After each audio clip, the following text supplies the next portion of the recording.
Good afternoon and welcome everyone from the editorial board of BuildUp portal. BuildUp is hosting this digital policy session event today.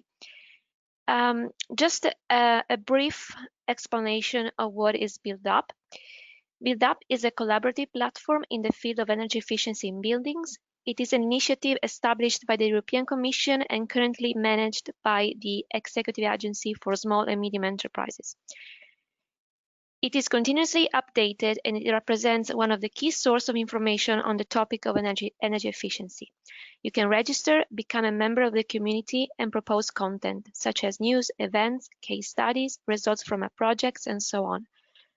I would like to invite you to navigate the portal and have a look at all the latest updates on the topic of energy efficiency in buildings. We aim to bring together an increasing number of practitioners and professional associations, and we encourage exchange of knowledge and best working practices. Therefore, we warmly welcome your contribution. Now, I leave the floor to President of RIVA, Frank Ovorka, and thank you for your attention.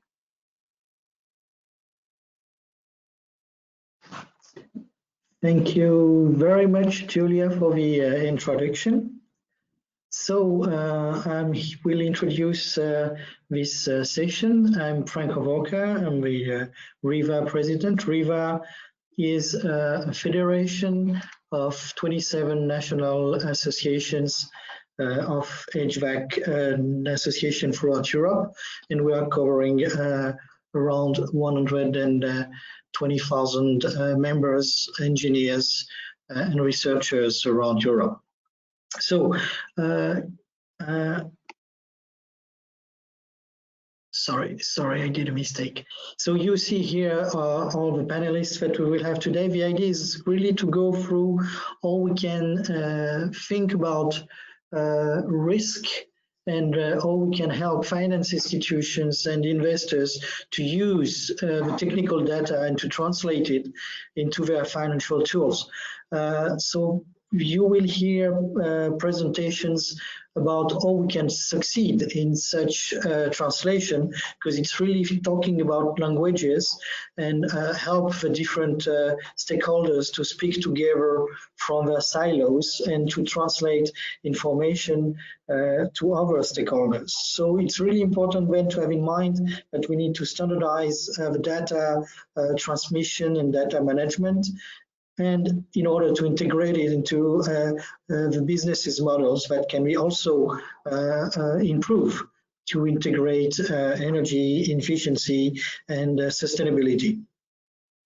I would like also to really emphasize the fact that it's a diagram that we worked a couple of years ago with United Environmental Program and finance initiatives to say that we really think about this coordination, coherence, and to help to integrate into the decision-making process the information from technical data of buildings, as it is for new buildings or retrofit of existing building for energy efficiency. It's what we called at that time to go from the boiler room to the boardroom. So it's really, I think, the key message for this session, and I really want to thank all the panelists that will present in details their research and works in progress to really help to go through this translation and manage the integration of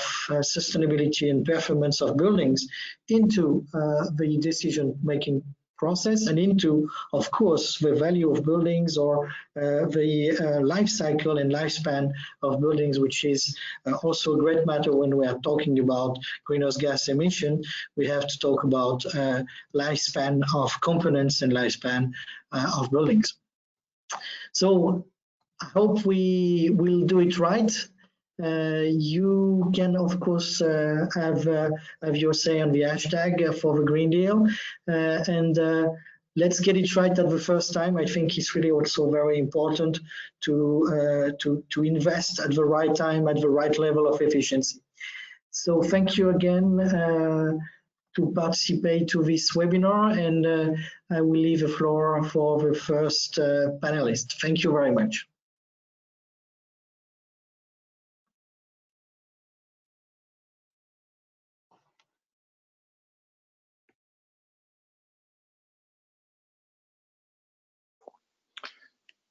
So good morning to everyone. Can you hear me? Yes. My name is Dimitris Athanasiou and I am a policy officer in DG Energy in the buildings team of the Energy Efficiency Unit. I would really like to thank you for the invitation and for giving us the chance to contribute to this discussion for improving the energy performance of the building sector. In fact, buildings are very high in the political agenda, with the Clean Energy for All Europeans package being concluded and the Energy Performance of Building Directive being revised, while we also had the European Green Deal announcing the renovation wave as one of the most important initiatives that could significantly contribute to achieving more ambitious energy and environmental targets, and at the same time create new jobs and improve the quality of the life for citizens. Next slide, please. We are all aware of the significance of the building sector to the economy, to the energy system, and to the protection of the environment. And with buildings being the largest energy consumer in the EU and responsible for almost 36% of greenhouse gas emissions, they are indispensable for reaching the EU's carbon neutrality, energy efficiency, and renewable energy objectives. Next slide. In addition, almost 75% of the existing building stock in the EU is inefficient, and current renovation rates are only around 1%. For that reason, the Commission announced the Renovation Wave initiative for public and private buildings, aiming to address the current low decarbonization and renovation rates across the EU, as well as providing a framework for renovation to play a key role in supporting a green and digital recovery. The renovation wave will take the form of strategic communication accompanied by an action plan with concrete legislative, financing, and enable measures for the years to come. The renovation wave should give an impetus to renovation in all member states and is an opportunity for growth by driving a concerted and high-level strategic approach to a traditionally fragmented, crafty, and very technical sector. Next slide, please.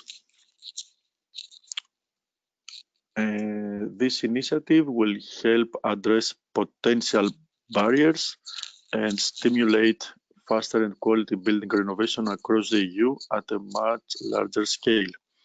It will also address specificities of some segments of the building stock, such as residential buildings, schools, hospitals, social housing, and energy poverty. Next slide. Through regulatory and financial support, the aim will be to at least double the annual renovation rate of the existing building stock, while some of the areas to be addressed in the initiative include supporting skilling, reskilling of the workforce and effort for quality jobs, smart technologies and industrialization, tackling worst performing buildings and energy poverty, the role of public buildings, as I mentioned before, like schools and hospitals and social housing. Next slide.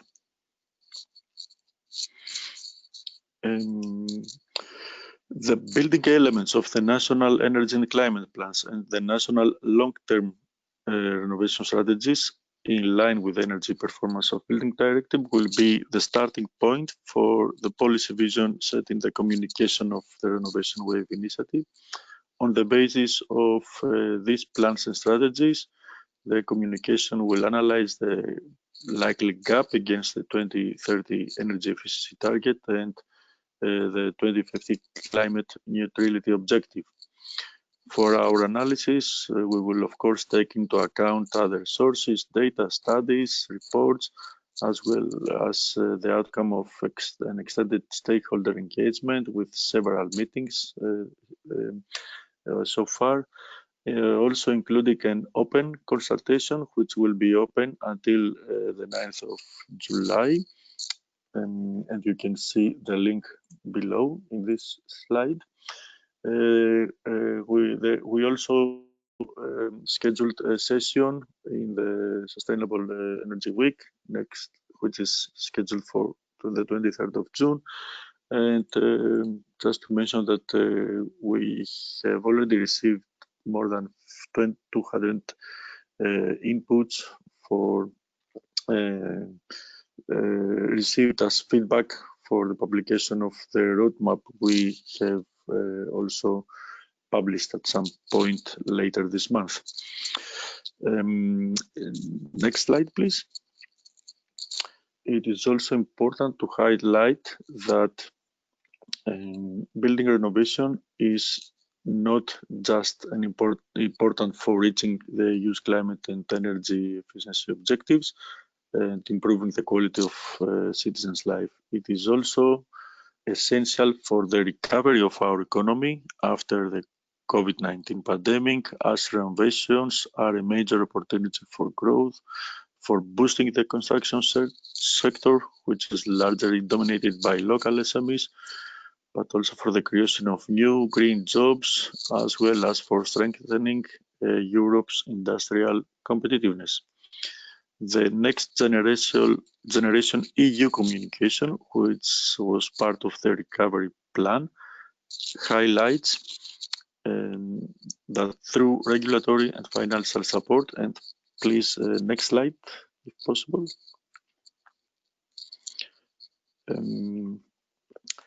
So the next generation EU communication highlights that through regulatory and financial support, such as double in size sustainable infrastructure window in InvestEU, the aim will be to at least double the annual renovation rate of the existing building stock.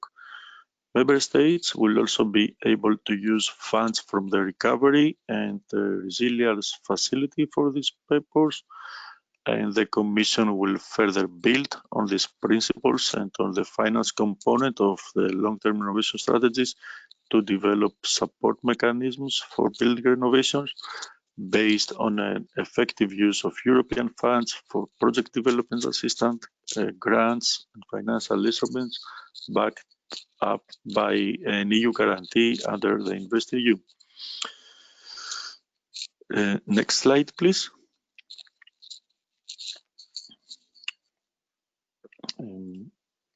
So it is therefore important to mobilize our efforts in the building sector in order to improve the energy performance of the building stock. And in this regard, and also focused on our discussions today about new business model to de-risk investment, I would like to mention that this will also be an important element of the renovation wave, and it has already been addressed in the framework of the long-term renovation strategies according to the revised EPPD. Let me just remind you that according to this revised framework, member states are required to establish comprehensive strategies aiming at a highly efficient decarbonized building stock by 2050 and at the cost-effective transformation of the existing building stock into NZEBs by 2050. This new framework also puts emphasis in the implementation of these strategies through a roadmap with measures, measurable progress indicators, and indicative milestones for 2030, 2040, and 2050. The strategies have also been strengthened in several points, like energy poverty, skills, education, smart technologies, etc.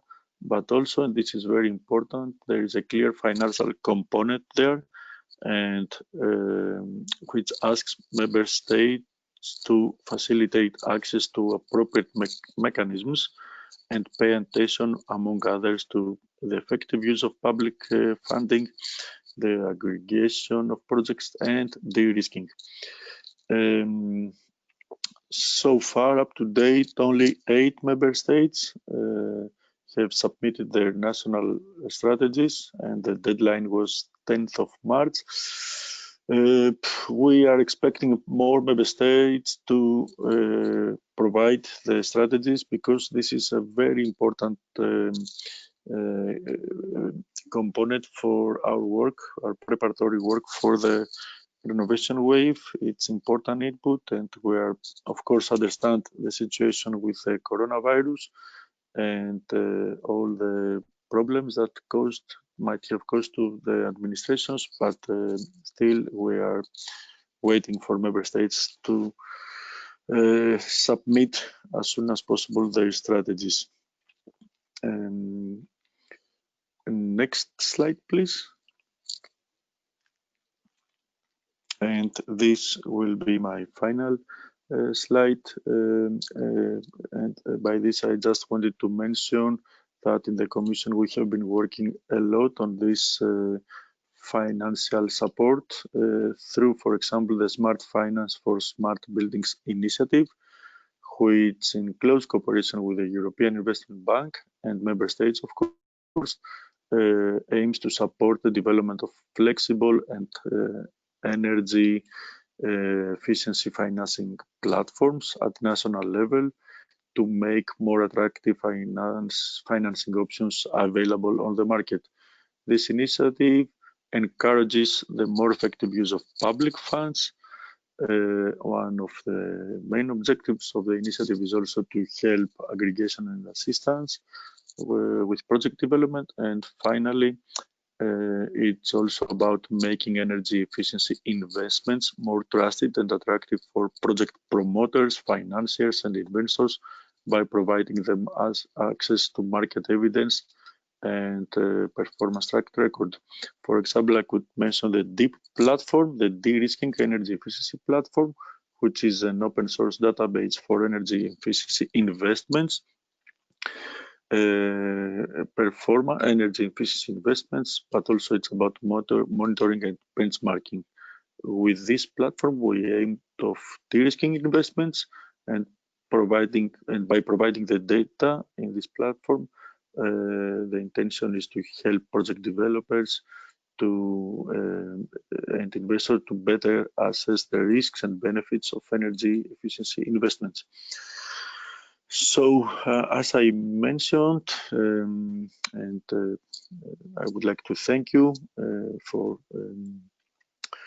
having me here again. And as I mentioned, our objective is to support member states in implementing their long-term strategies to decarbonize their building stock and develop the renovation market in Europe, as well as reduce hassle for citizens and companies wanting to renovate their buildings, in particular in areas like residential buildings, schools, and hospitals. Again, thank you all, and I will be here. I will try at least to be here for the rest of the discussion, and happy to take any questions. Thank you all.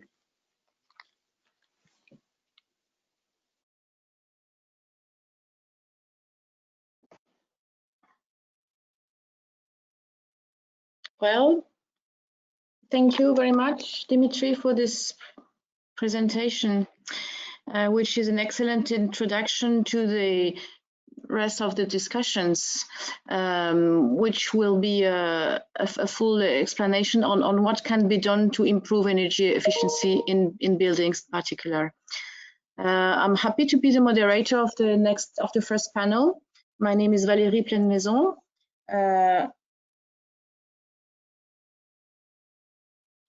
Yeah, I'm trying to get the slides down. Yes. So I'm Valérie Pleine-Maison, and I'm representing IFYES, the European Federation for Energy Efficiency Services. Energy efficiency services is one of the links of the energy efficiency chain. energy efficiency is made of different actions covering energy efficiency services or energy efficiency management. And we are the European Association. We represent ESCOs. So we have members in 12 EU member states. And the members' activities cover energy management, long-term contractual arrangements for optimizing the energy consumption in their own installations. It means that the members design and implement energy efficiency measures and solutions. They operate, they maintain the installations, they monitor, they do verifications of their projects and contracts, and they promote district level solutions. So not only isolated buildings or industries. So energy efficiency services are a major tool for improving the energy performance in Europe. It's a crucial ally in the European Green Deal. It's a crucial tool also for green recovery because it's local jobs, local innovation, local energy savings, and it's improved energy efficiency and comfort over time with cost-effective energy savings. This explains you why we are so interested in the issue of de-risking the investment in the building sector, because even if those contracts, actions and measures are highly useful and desirable, the market is probably insufficiently developed. So there is a clear need for de-risking investment in the building sector, for promoting energy efficiency projects and energy efficiency services and actions with the right European policy framework, in particular the renovation wave and the recovery plan, but also to try and push for giving a better visibility and understanding of energy efficiency actions, to de-risk investment, to better communicate on good contracts like energy performance contracting, to improve the trust and the relationship between providers and client. So this is what we are going to try and illustrate through this panel. I'm happy to present 4 panelists who will try to illustrate through the projects they've been running in the framework of Horizon 2020. They will show how quality seems to be a key success factor for developing energy efficiency actions. So the question they will illustrate is, why does quality play such an important role, and why it's so important for de-risking investments? So we have 4 panelists: Clemens for the quality project, Jessica for the launch project, Stefan Plesser for the Quest project, Haris Dukas for the AAA project. Each of them will illustrate this question in a short presentation of 3 minutes. So Clemens, the floor is yours and you will introduce yourself. Thank you. Thank you, Valerie.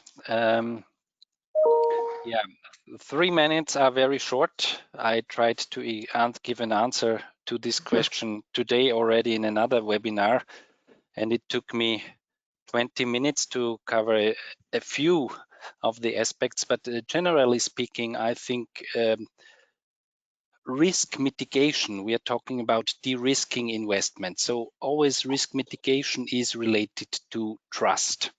Trust between the involved stakeholders, and trust has to do something with a common understanding. What can I expect as a client from my provider? Which services can I expect, and also which level of quality can I expect? But we understand from market research that energy efficiency services are perceived as quite complex services. So potential customers don't obviously, and it seems to be like that, that they don't understand very well the business model around energy efficiency services. I would like to underline that this is the case only for potential customers. We also know that customers who have already tried to implement energy efficiency services get a good understanding and see that this is a model that works in reality. But we want to de-risk investments. We want to increase the number of investments considerably. So we have to talk about potential customers. And for them, I think the term quality is important to build trust between them and the energy efficiency service providers. In the quality project, and this is shown through this pyramid, we tried to give our contribution to this development of common understanding and mutual trust through standardization of quality criteria, technical and financial quality criteria. You can find all the final results on the quality website. I don't have the time to go in detail here.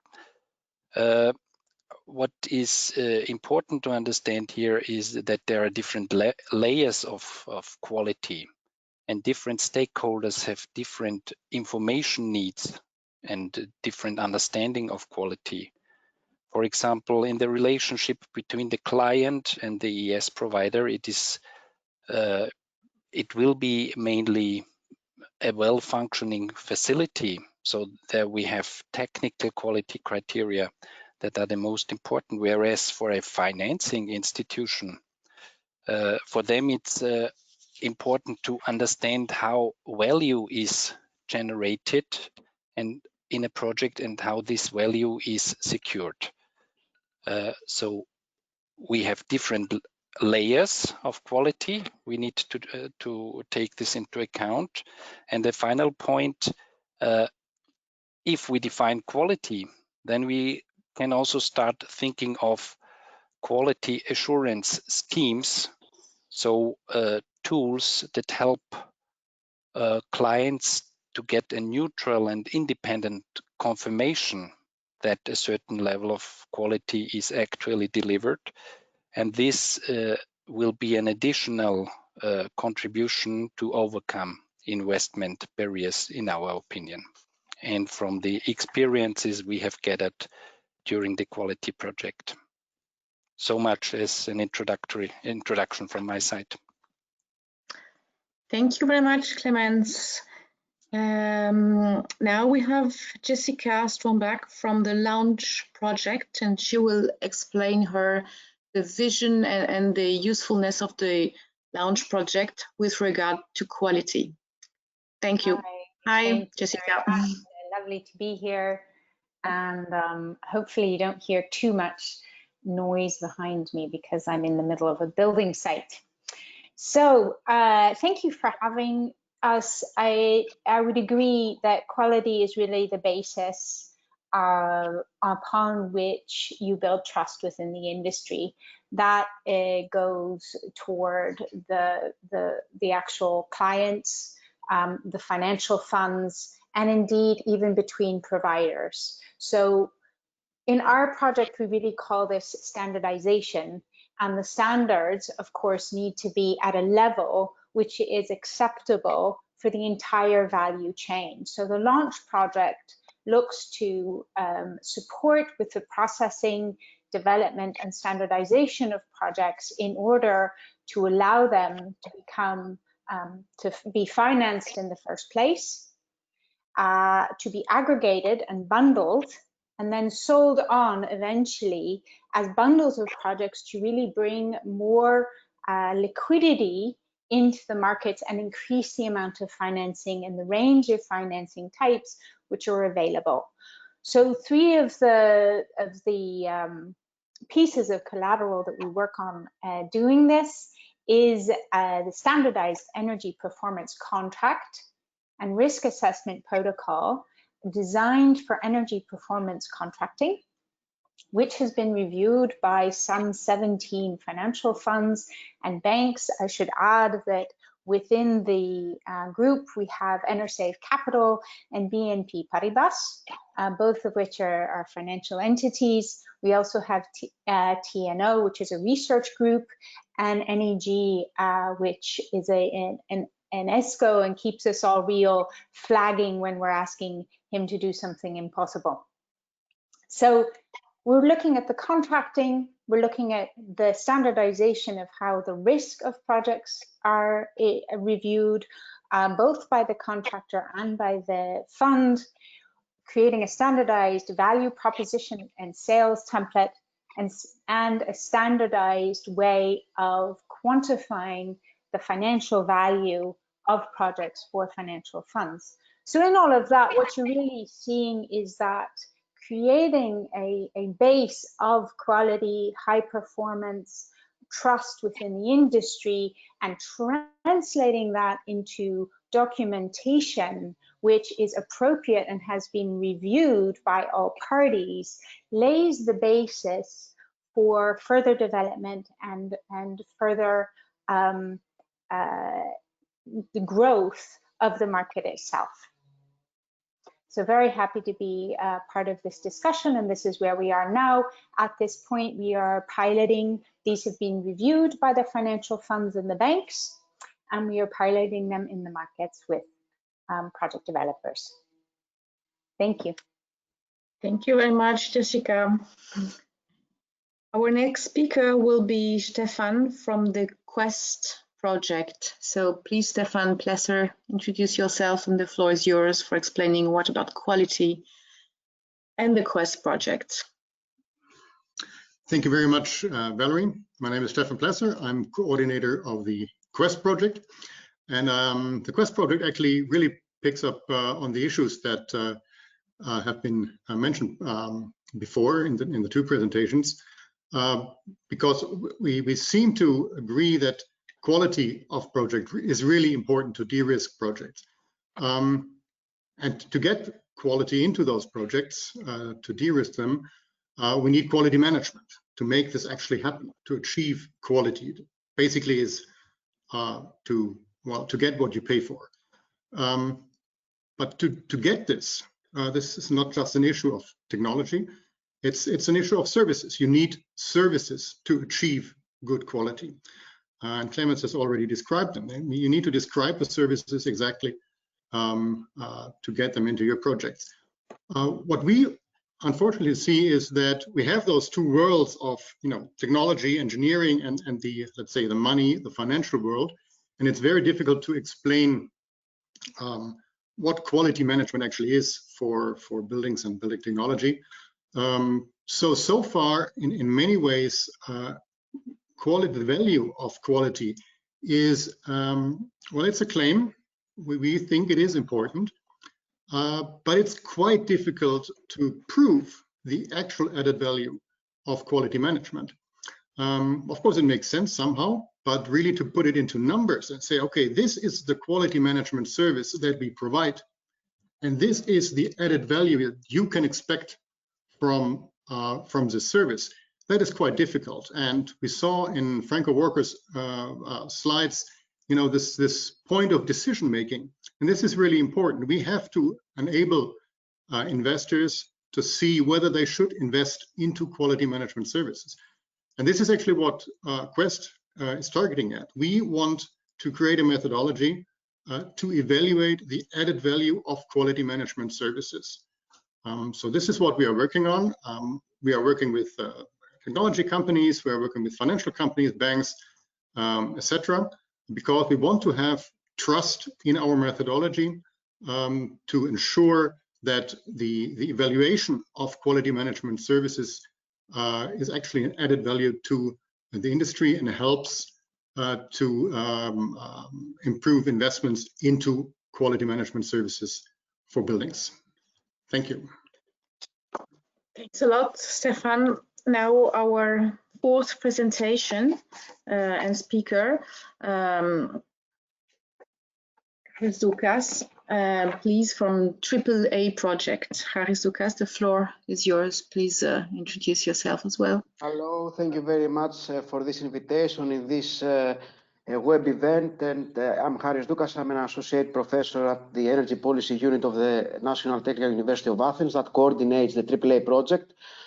So for our topic, indeed, for increasing quality and thus de-risking energy efficiency financing, also noted from the FIG group, the Energy Efficiency Financial Institution group, already from 2015, we need three main things: performance evidence, commonly agreed procedures, and standardized schemes and processes.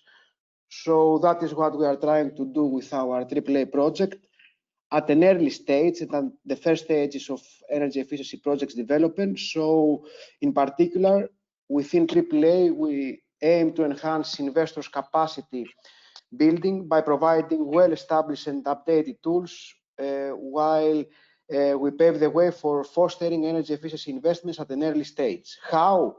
Through our AAA approach, which rests on three pillars. Initially, we assess the financing instruments and risks at an early stage, taking, of course, into consideration the EU taxonomy. Then we agree on investments that can be considered as AAA investments, fostering sustainable growth while also having an extremely strong capacity to meet their energy efficiency commitments, using key performance indicators that also include important energy efficiency co-benefits that in many cases are not included in such evaluations. And finally, we assign the identified AAA investments with financial schemes, included more innovative ones like green bonds, as well as we try to aggregate such AAA projects that meet the necessary criteria. So we are a project that initiated already from September 2019, and we have a consortium of 12 partners from 8 countries, and we are really happy that our AAA standardized toolbox, as well as the web-based database, are available. Now you can find them in our website, and we indeed invite you to explore them and discover more transparent and attractive energy efficiency investments. Thank you. Thank you very much, Haris. Now, if our guest from European Commission is still here, Dimitrios, maybe you could give us your views on the role of the quality itself in the contract and in the measures and in the energy efficiency actions, and how you would see a decisive contribution of the European Union to boost quality, reduce complexity, improve visibility, but quality as such, because there was a question you were interested in, Dimitrios, sorry. Hi again. Yes, I'm still here. So yes, indeed, quality, it is very important. So it is not always, just about renovating buildings. It's also about, the depth of it and how deep we go. And so this is very important, and it's true that the construction sector, and especially renovation, is not as simple as maybe other projects when it goes to time cost quality, the time cost quality triangular, especially the building sector. It's more demanding, and apart from all the different steps that someone has to be carefully address, so which is the design, then the construction, then the maintenance, and so on. Quality assurance has to be ensured in all these stages. But I totally agree with previous speakers about the standardization process and about the procurement, the quality assurance. But I would also like to add an additional point, which is about skills. So it's about the services provided. So we also need to make sure that the right workforce is there and the skills are there to ensure that the project are also on a high quality level. So we need proper qualification and certification of professionals, and this is also a new element which has been under the revised EPPD for some specific renovations. It's also under the long-term strategies, so I think this is an area that we should also be looking for. Thank you. Can quality management and quality news performance monitoring be a mandatory element of energy efficiency investments co-financed by public funding? This is a very interesting question. It could be. This is something that we hear more and more from stakeholders about, also, including not just quality management but also insurance. But this is something that we also need to carefully address and discuss with stakeholders and with member states. It's also been discussed in terms of the taxonomy and about the new rules for financing green projects. So the discussion is open, but we also need to be careful because we need to, of course, improve the quality, but also we need to be careful and not provide, not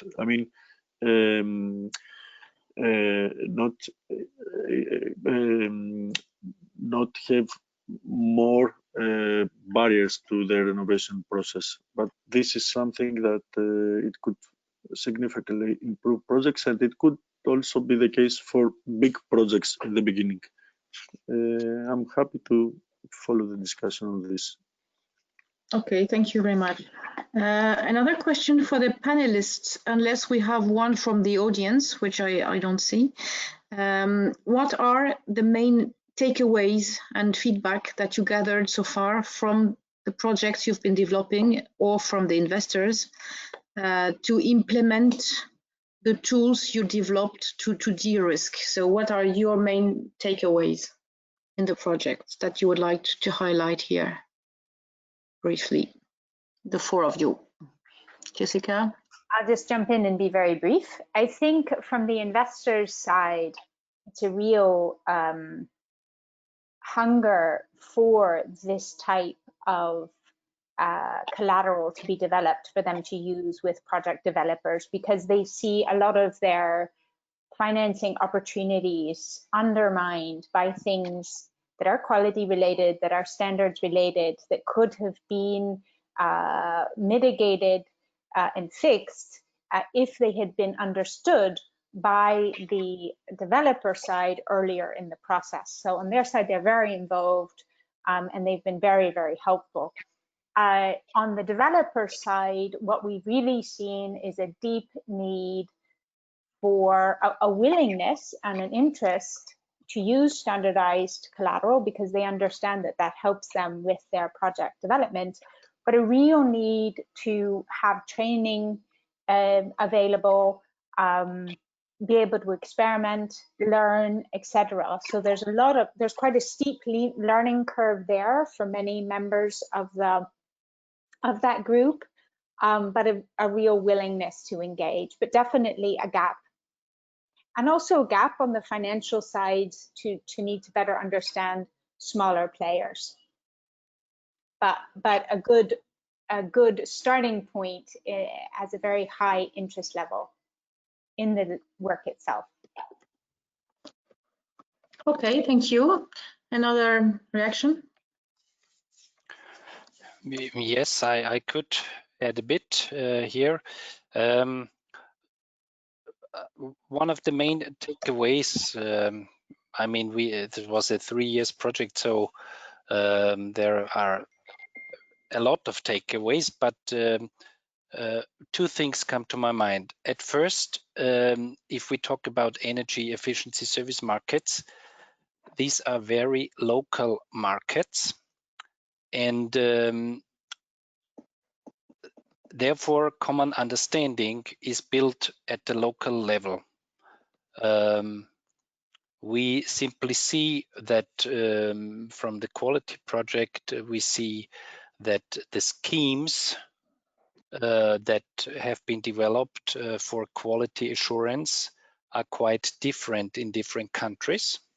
That was an interesting outcome because we thought at the beginning that they will look quite similar. On the other hand, the dimensions of quality that have been that are perceived as important are quite similar. So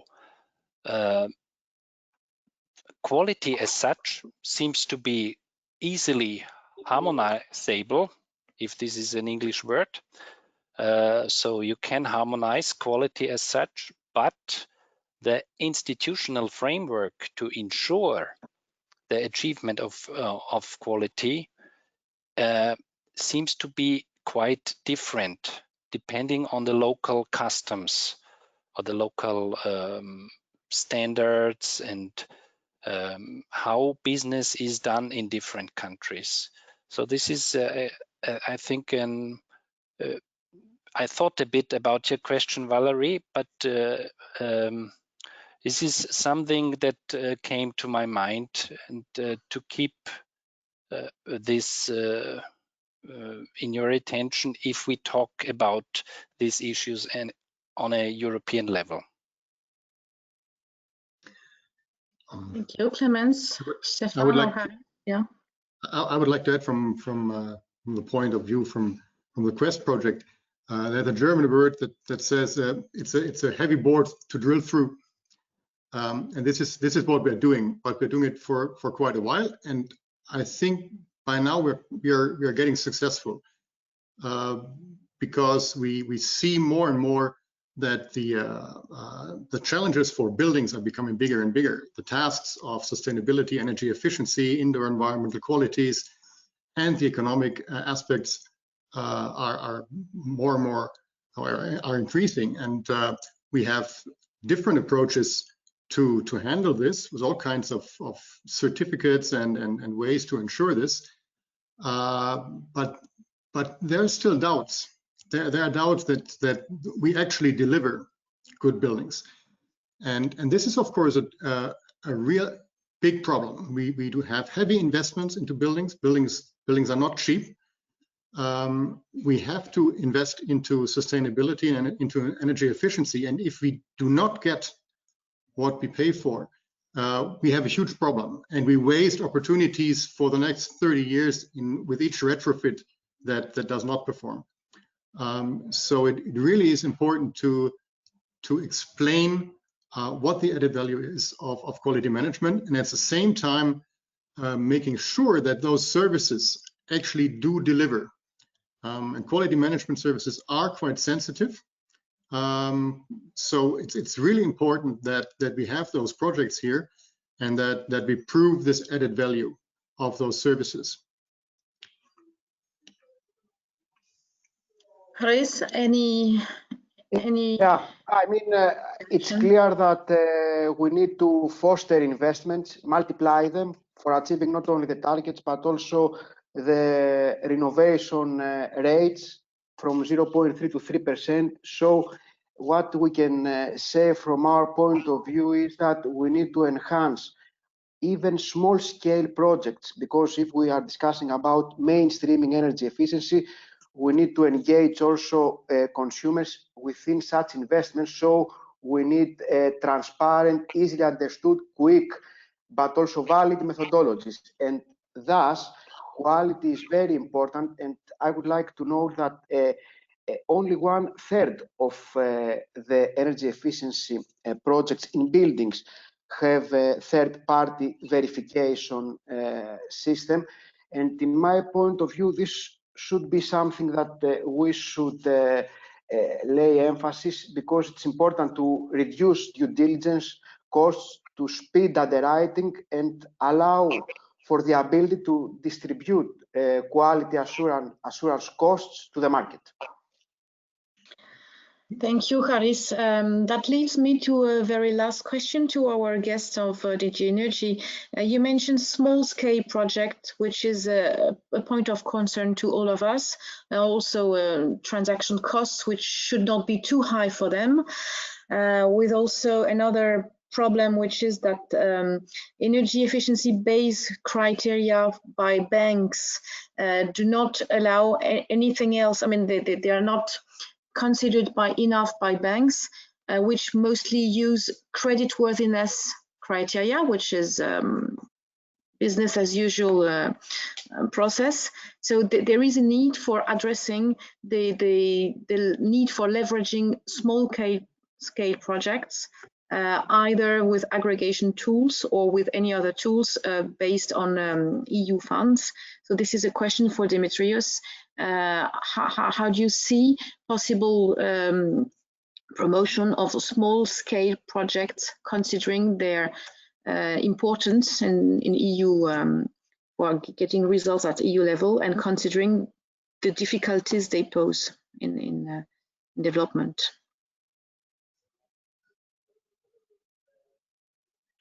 Hi, thank you again. So yes, it's true that in order to make these investments more attractive and to for all investors, it is and increase their payback period and all the other indicators like the IRR, aggregation of smaller projects to bigger one can significantly help. And this is something that we see more and more in member states. For example, we see this so-called neighborhood or district approach being more evident in some member states, where they try to to group smaller projects on in a neighborhood and make all these investments not just more attractive but also easier to implement. This is one part of the story, but and this could also be applied for in municipalities and could also make procurements for public buildings. We also see public ESCOs arising in some member states, but at the same point, we also need to ensure that all players are included, and also SMEs, smaller companies could also be in the game, and this could be the case for smaller projects. So we need to find a balance between aggregation and where this could be technical and economically feasible, but also this won't be the case for all projects. Okay, thank you very much for this answer and for your participation and your responses, Dimitrios. Thank you to the 4 panelists of this morning. And now we're just on time for the next panel. Thank you very much. Thank you, Valerie. Thank you. Goodbye. Bye-bye.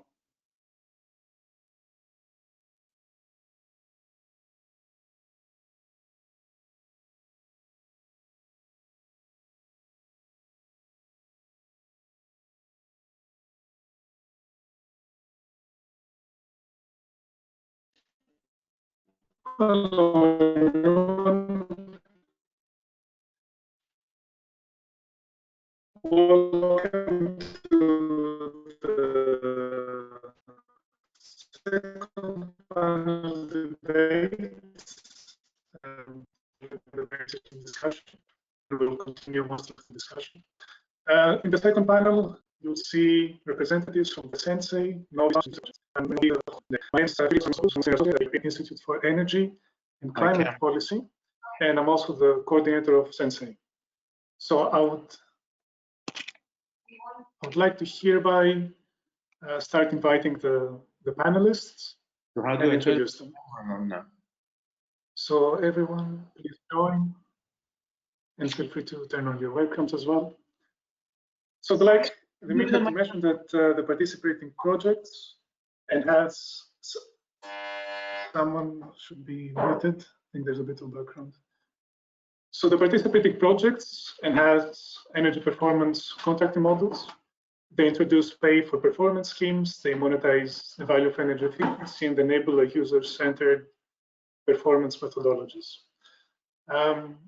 They have quite some value in that they coordinate the reduction of distributed energy use, they standardize relevant legal and contractual aspects, and allow for risk sharing of benefits. So among us, we have first Jo Stoutenmund, who is a senior researcher at the International Energy Researcher, and she's also the coordinator of NOVIS. So Jo is an energy researcher and a project manager, has quite a lot of years of experience, over 10 years, in working with energy efficiency and low carbon technology sectors. And she also leads the Integrated Energy Services team at IERC.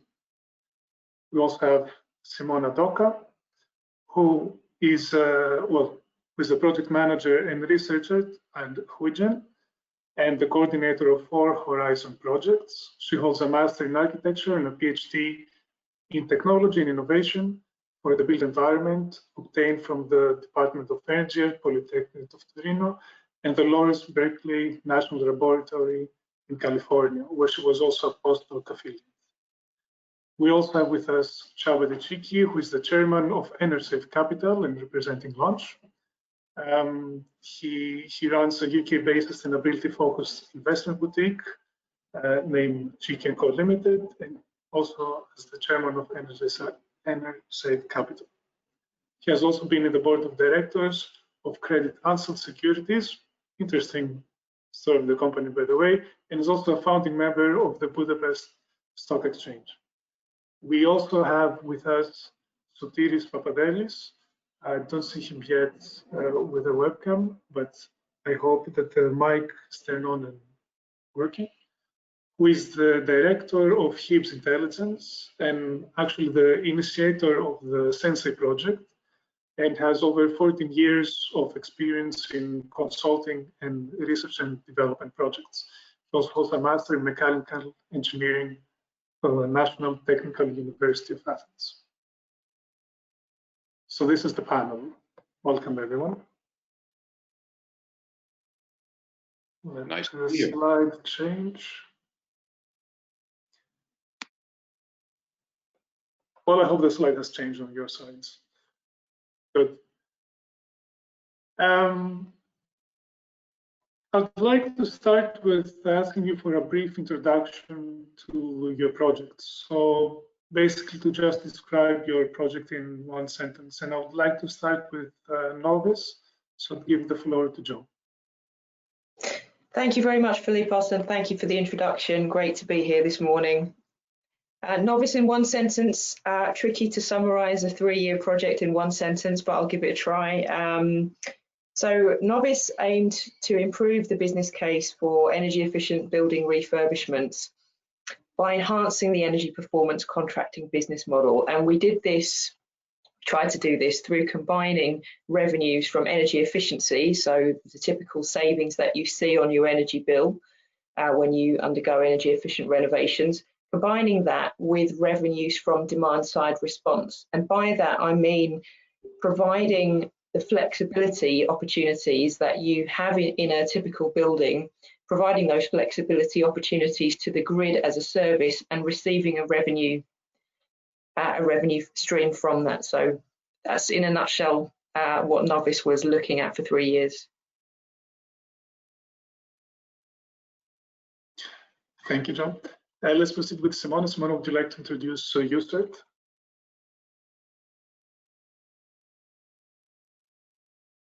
Your audio is off, I think. Are you muted? I think I was muted. I said thanks for the introduction, and I'm very happy to be here today together with the panelists. Yes, so the USERT project is an Horizon 2020 project. It's a coordination and support action that started in September 2019 and will last until August 2022.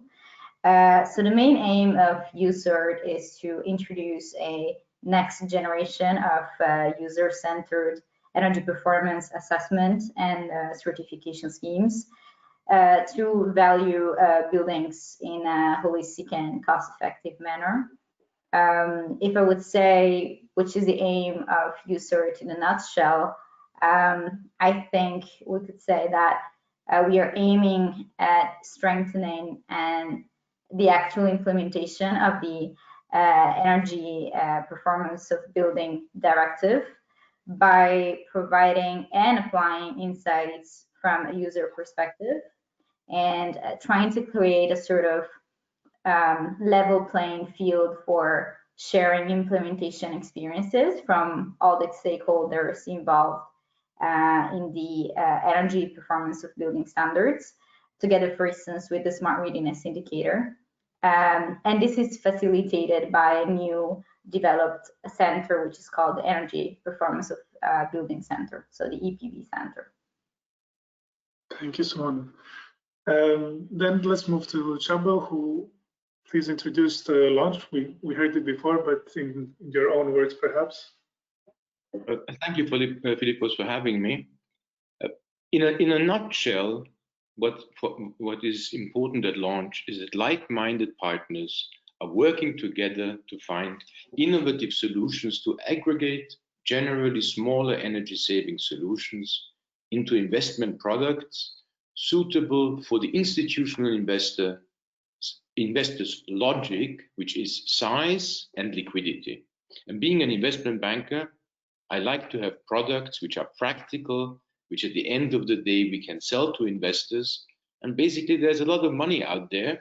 And the launch consortium, which is very ably led by Jessica, who was in the panel earlier, we are just trying to achieve standardization of, on the one side, legal agreements to help the aggregation of the small product, of the small measures, which we all know, into something where investors can come and play and invest.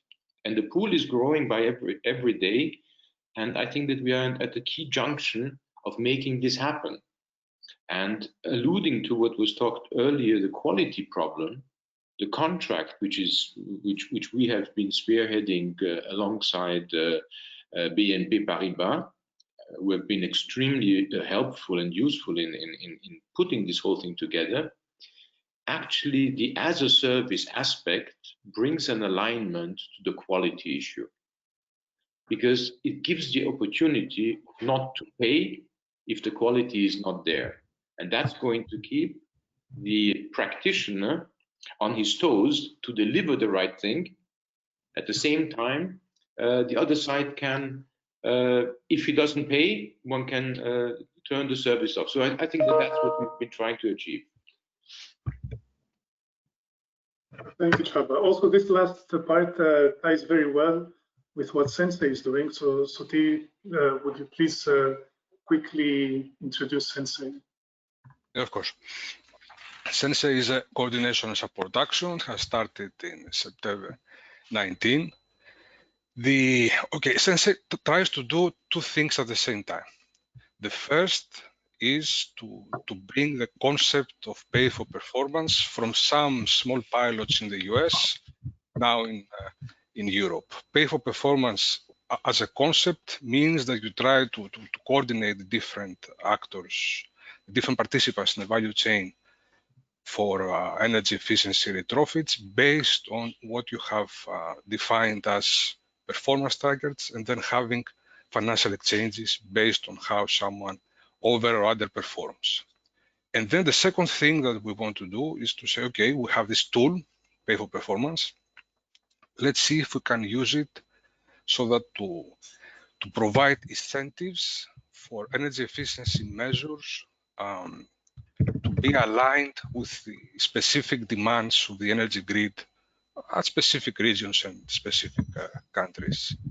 And in that way, you make energy efficiency something that can be regarded as a resource for grid, at least as a capacity resource for grid, investment deferrals, etc. So it's two things at the same time. It makes it a little challenging, but at least that's the goal. That's the idea.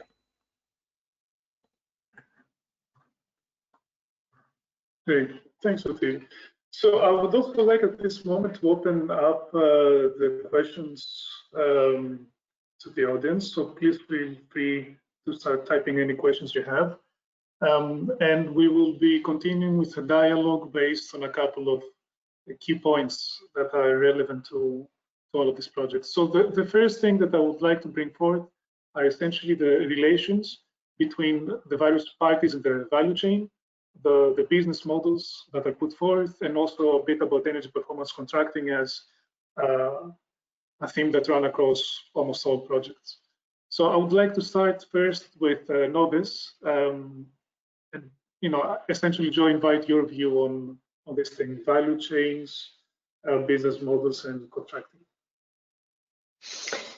Thank you, Philippos. Yes, Novice has been an interesting project in that it's tried to bring together all of those different stakeholders through the value chain. So we've been working with ESCOs, aggregators, building owners, finance providers to try to understand where are the sticking points in that value chain that prevents energy performance contracts from being used. So energy performance contracting has been around for a number of years. It's not really something new, but it's worked very well in some countries. They have a very big and buoyant market, whereas in other countries the uptake has been less and much smaller. And so what we try to do through the Novice project is understand what are the barriers and how can the energy performance contracting business model be enhanced to make it more attractive and to improve the business case so that building owners who perhaps hadn't considered it before would consider it in the future. And one of the key factors that we found is the length of the energy performance contract. So typically 8 to 15 years is not uncommon. That's fine if you're in the public sector, but a real challenge if you're in the private sector and you're looking for a return on your investment in less than 3 years, as is often the case. And so trying to find a way to improve that business case was really the focus of the project. And what we looked at, as I mentioned before, was bringing in the demand response and the flexibility side of things, because when you refurbish a building, what you're essentially doing is turning it into a smart building that can respond in a flexible way to the needs of the grid and can provide a service and therefore can generate a revenue stream. And I think until quite recently, that's a revenue stream that had been really overlooked. It's not particularly well understood by building owners, and the markets for offering that flexibility are not yet available across Europe. So we see some countries have a very buoyant market, a very open and accessible market, whilst in others it's much harder to access those markets. And so Novice looked at how do we harmonise that, how do we move forwards to build business models that can take advantage of that. Thank you, John. This seems quite relevant for what Launch is doing, because Csaba, you are standardizing some contractual agreements. Could you briefly mention how that is going in your project? Yes, well, thank you very much. It's actually going very well. And this morning, we've just received confirmation by one of the big 5 audit firms that our contract is actually off balance sheet, which is very, very important to many people.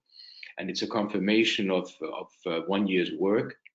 So, and referring to what Joe was saying, it's yes, the contractual agreement is essential, but I think that what the market is missing a little bit is that the investors need to be educated.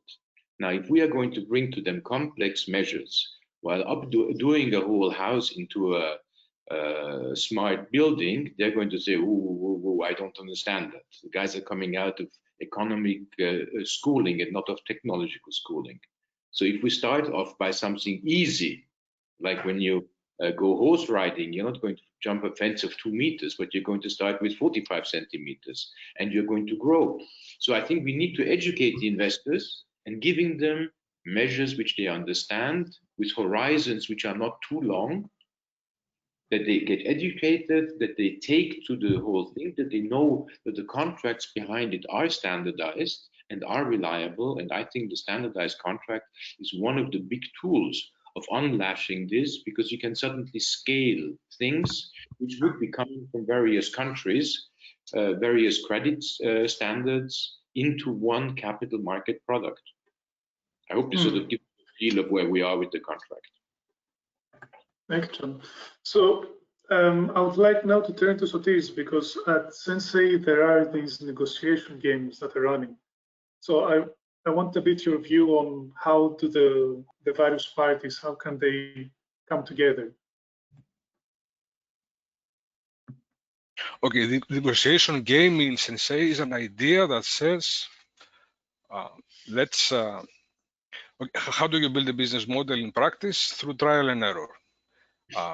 Because we're talking about ideas that we haven't, you cannot find easily examples already implemented, then we have this bubble in the project when we try to play different roles and identify win-win situations. The whole idea of the project is to find the right contractual agreements and the right performance indicators and the right way to measure and trigger financial exchanges, so that everyone that is involved in this process feel that they have a fair share of both value and the risk. At least this is the approach of the Sensei project.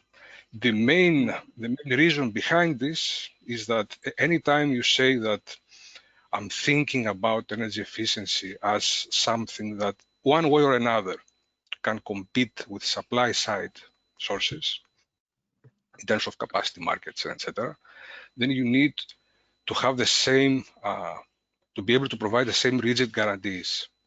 So the risk management and the way you incentivize all the value chain so that energy savings are achieved and maintained through a period of time is very important. Otherwise, you cannot really say that energy efficiency can be some sort of resource for the grid.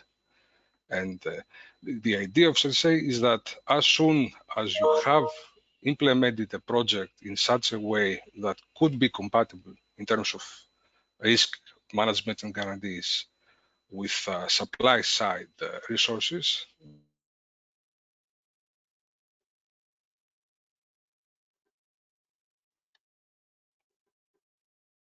I think there's a bit of a connection issue there or something. Yes. Now you can hear me. Yes.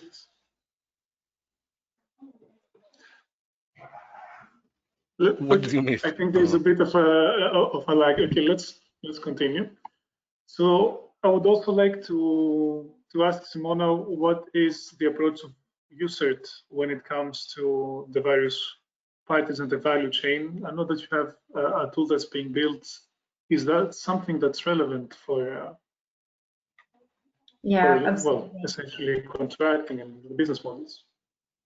Yeah, I was listening to the conversation. I have to say that UCERT, I think, really nicely fits with this within this ecosystem that we're drawing, because we are probably a little bit more focused towards building energy performance compared to, for instance, tools for purely developed for the risk investment. But one of the key outcome or tool that we're trying to develop in UCERT is indeed this building operational rating. And you can easily understand that by continuously calculating building energy performance, for instance, after renovation or after investments are made, or even before these investments are made, by having the possibility of calculating and assessing operational energy performance. This will be an incredible tool to support guaranteed energy performance over time. And when we think, for instance, at financial institution, this is an extremely valuable tool when it comes, for instance, to having mandatory conditions for offering loans for renovation or financing investments, because we are not relying anymore, we're trying not to rely anymore only on asset rating, but also indeed operational rating. And here the key idea of UCERT is that we call it user-centered building operational rating, because of course it takes into consideration all these more stochastic aspects of building energy use that are not strictly related to the building energy performance, but are deriving from what we call these human factors in the building usage, that will be supporting all the stakeholders involved or responsible for the final energy performance of a building, supporting them in also understanding how their action might be affecting the final energy performance. So for us, these tools are really aiming for what we called indeed the guaranteed energy performance. Thanks, Simone. So being aware of our time, we're closing the end of our short session. Again, any questions from the audience are welcome. In the meantime, I would like to ask you essentially, in your projects, what is the most important final achievement that you work towards? And I would like to start with Novice. Joe, because you have actually also just finishing the project, what is the key achievement after these years? Yeah, it's an interesting one. We have just finished, and I would say that the key achievement from one of our case studies is that we've shown that by taking this combined approach and considering flexibility with energy efficiency rather than considering the two separately, you can reduce the payback period of your total project by up to 16% by taking that into consideration. And of course, it depends on the market, it depends on the building type. But the case study that we looked at was a supermarket which had many different technologies, including HVAC systems, refrigeration, renewable technologies, and battery storage. And by combining all of those, we were able to reduce payback period of that project by up to 16%. So the key takeaway is that by combining the two services, it could bring projects that you wouldn't consider something that's quite marginal into the scope of a project that you would actually move forward with. Thank you, John. Then let's move to launch. Csaba, again, the main achievement. Well, the main achievement. But we've still got 1.5 years to go, and I hope we achieve a few things in the meantime. But I fully agree with Joe that yes, it's a combination of the various things which we need to bring together. It's not going to be one thing which is going to make a project work. But if for me, and speaking on behalf of Launch, I mean, we really would like to bridge the gap between the growing pool of money and looking for people looking for ESG themed and sustainability themed investment products, whilst at the same time solving the funding gap, which ESCOs and other actors in this field experiencing every day. They just can't get funding.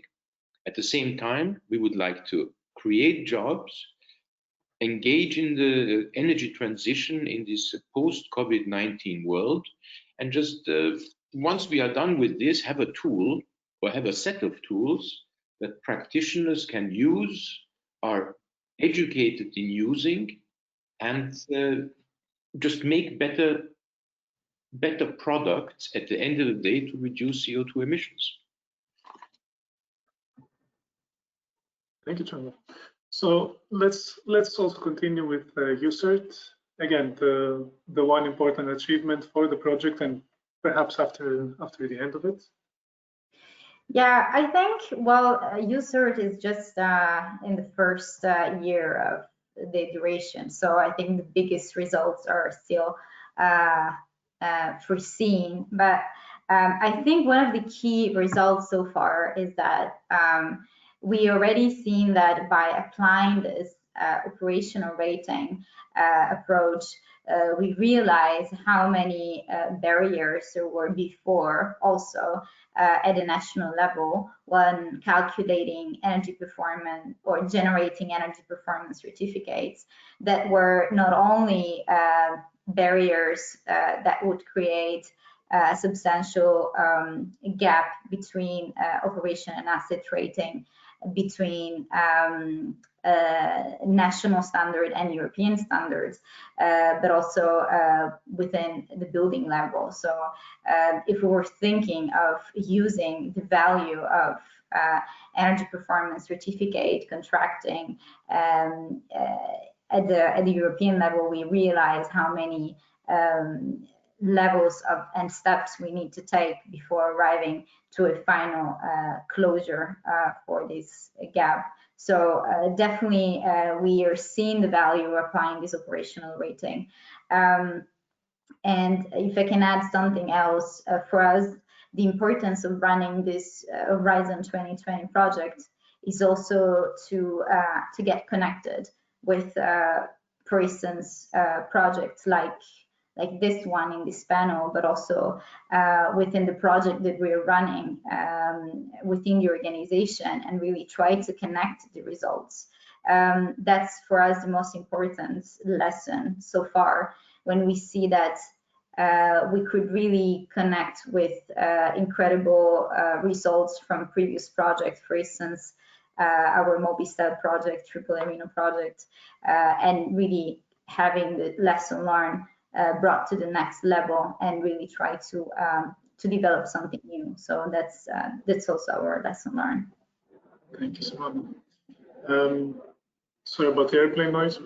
And last one, let's go to Sensei Sudhir. I would like to ask, what is the most important, again, ambition of Sensei, the biggest result we would be willing to see, both for the project perhaps, but also after the end of it? Yes, it's actually ambition because it hasn't even finished its first year. I would say that the minimum 3 things that we want to achieve are, first, to actually be able to start a process where we can replicate this pay for performance concept. So have to implement a process where we find willing stakeholders to test drive what we design and propose.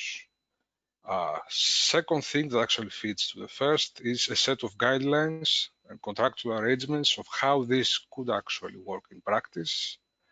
And third, a good and useful and tailored to the pay for performance concept measurement and verification process.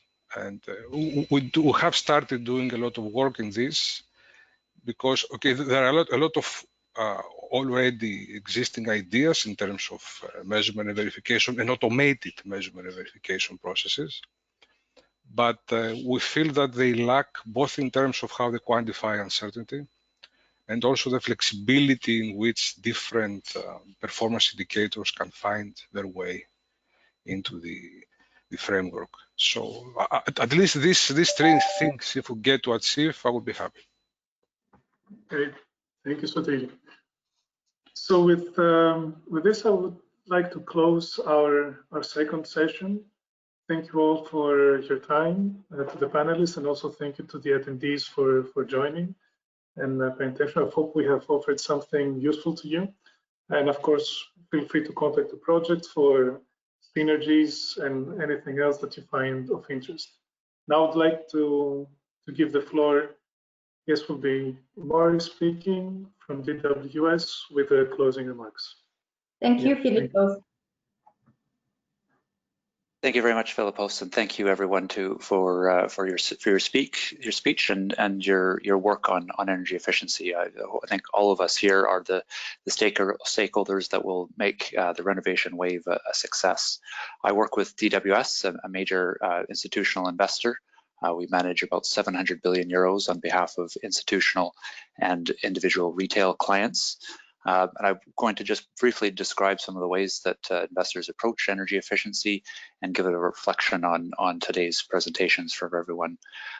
So we invest into equities, the shares of companies, where it's possible to be using our shareholder influence to encourage more corporates across the economy to take stronger action on climate, including energy efficiency, and also that many listed companies providing energy technology services and products are attractive investment opportunities. Bonds, fixed income is a major asset class for many investors. And I think that using the debt capital markets will become an increasingly important role for renovation and scaling up investments as we look at green mortgage bonds and other types of green bonds to help scale up the investments. Real estate is a major focus for many investors owning or lending to commercial real estate buildings of many different types. There's good news that many investors are strengthening their net zero targets and are looking at how to work on Paris alignment, including DWS. So there's a group of 20-some institutional investors in real estate who have committed to net zero by 2050, and they have more than 11,000 buildings around the world. So that's some good news there. And then through specialized funds, so we're honored to be the investment manager for the European Energy Efficiency Fund on behalf of the EIB and the European Commission. A number of other specialized funds are playing a key role in this market. I'm honored to be a member of the European Energy Efficiency Financial Institutions Group and was one of the founders and now on the steering committee. And along with my fellow EFIG members, we wrote a letter to Commissioner Simpson with some advice and on strengthening the policies and frameworks on the renovation wave. And as DWS, I wrote and published a report last month on making renovation, green and healthy buildings, an economic stimulus. And I'll just very briefly touch on 2 points. That we need to focus more on measuring energy efficiency, like the planet and jobs and the economy really depends on it. We need to be really improving our measurement of energy efficiency, which is what many of you here today are focused on, and look at the time and location of energy efficiency savings. And then finally, I'm very encouraged by the work of Sensei. I think that's an absolutely critical role of looking at how we can link utilities into energy efficiency to a much larger extent. We have to make them part of the success. Otherwise, their capex, their profitability may decline as we're using energy efficiency. So we have to enable them to start to write procurement contracts with aggregators of energy efficiency projects, so that we can shift to having a revenue source and greater financial flexibility and financial stringency and sophistication of our models.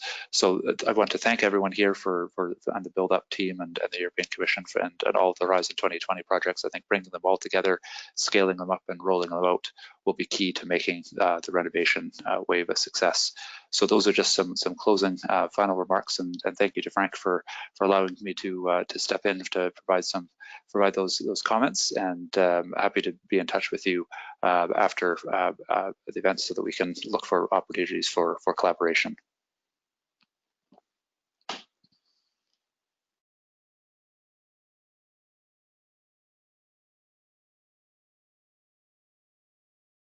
So handing it back to Philippos and Frank to close the event. Thank you very much, Murray. I think we can close the event. Philippos, thank you very much to all the panelists and the presenter. Thank you for the great presentation you made and the lively panel and questions, even if we were not in real life, but on a video conference. So I want to thank also BuildUp and all the organizers for this possibility we had to have this webinar. And I will be pleased to see you again at the latest next year for the next European Union Sustainable Energy Week. Thank you very much, and have a nice afternoon. Goodbye.